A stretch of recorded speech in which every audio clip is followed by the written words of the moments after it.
Assalamualaikum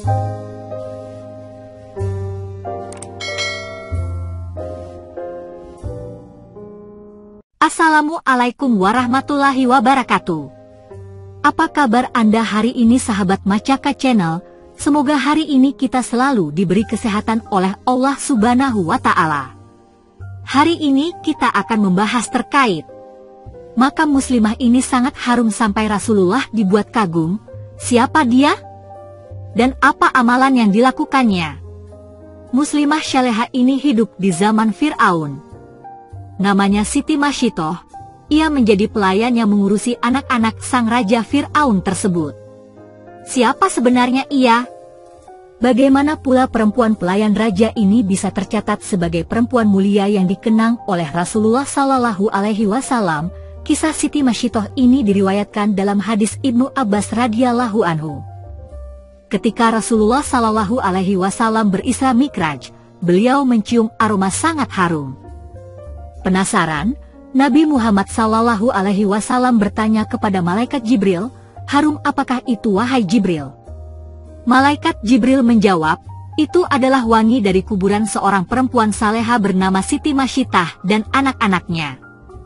Siti Masyitoh ini, seperti dikutip dari buku Membina Akidah dan Akhlak yang ditulis Aji Nazmuddin, digambarkan sebagai sosok yang memegang teguh kebenaran dan keimanan kepada Allah Ta'ala. Kala itu, ia menjadi pelayan dari Siti Asyah, yaitu istri dari Fir'aun. Siti Masyitoh bertugas mengurus anak Fir'aun. Seorang lagi yang dekat dengan Siti Masyitoh bernama Hazakil. Ia adalah pembuat peti, tempat Musa balita ditaruh untuk kemudian dihanyutkan di sungai dan menjadi suaminya. Siti Masyitoh dan suaminya ini sudah beriman pada Nabi Musa, namun mereka menyembunyikannya dari Fir'aun. Namun suatu ketika, Masyitoh menemukan suaminya telah meninggal dengan cara mengenaskan, yang ternyata dibunuh Fir'aun karena ketahuan sebagai pengikut Musa alaihi salam. Masyitoh sangat sedih melihat kondisi suaminya. Namun ia bersabar dan berserah diri kepada Allah. Ia berkeluh kesah ke istri Fir'aun, Siti Asyah. Sang istri raja ini pun memberikan nasihat agar Masyitoh dan anak-anaknya sabar.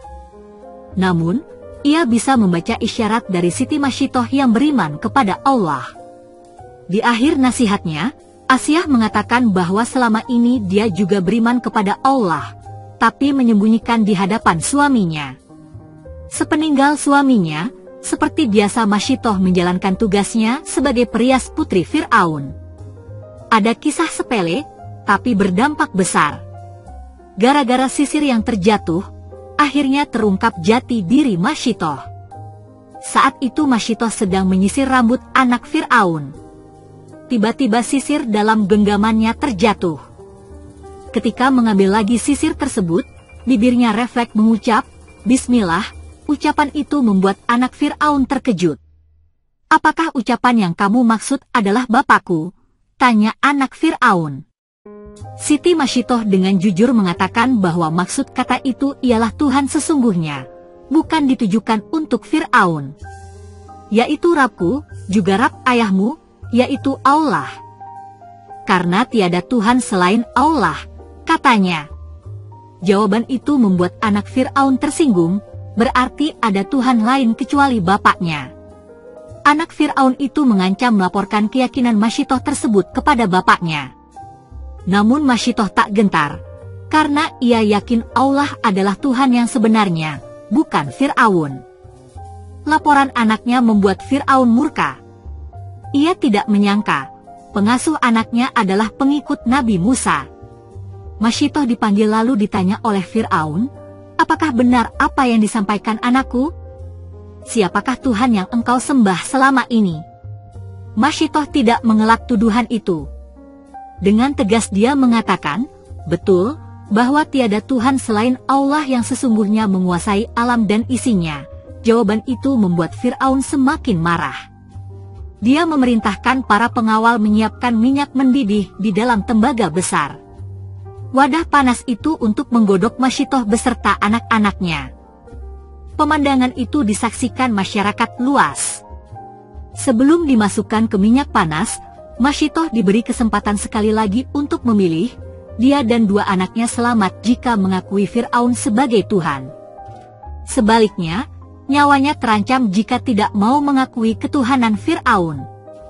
Sebagai perempuan beriman dan meyakini Allah Ta'ala, Siti Masyitoh tidak gentar terhadap ancaman Fir'aun. Ia tetap yakin Tuhan yang sesungguhnya hanyalah Allah, bukan Fir'aun. Pendirian Masyitoh semakin mempermalukan Fir'aun. Raja kejam itu memerintahkan pengawalnya melemparkan anak Masyitoh satu persatu di hadapan ibunya, hingga yang terakhir bayi yang sedang menyusu dalam pelukan Masyitoh.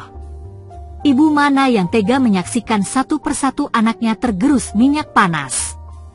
Ketika giliran bayi terakhir akan dimasukkan tembaga panas, Masyitoh sempat ragu. Kekuasaan Allah menciptakan bayi itu tiba-tiba bisa bicara, "Jangan takut dan sangsi, wahai ibuku. Karena kematian kita akan mendapat ganjaran dari Allah Ta'ala, dan pintu surga akan terbuka menanti kedatangan kita." Riwayat lain, bayi Masyitoh meyakinkan ibunya, "Sabarlah wahai ibuku, sesungguhnya kita dalam pihak yang benar. Wahai ibu, masukkanlah, karena sesungguhnya siksa dunia lebih ringan daripada siksa akhirat." Hadis riwayat Ahmad. Kekuatan anaknya membuat keraguan Masyitoh hilang. Dengan yakin dan ikhlas kepada Allah, Masyitoh membaca, "Bismillahirrahmanirrahim, Allah wallahu akbar." Siti Masyitoh dan bayinya terjun ke minyak mendidih. Ajaib, begitu minyak panas menggerus raga orang-orang istiqomah itu tercium wangi yang sangat harum dari dalam kuali. Allah telah membuktikan kepada hamba-hambanya yang istiqomah.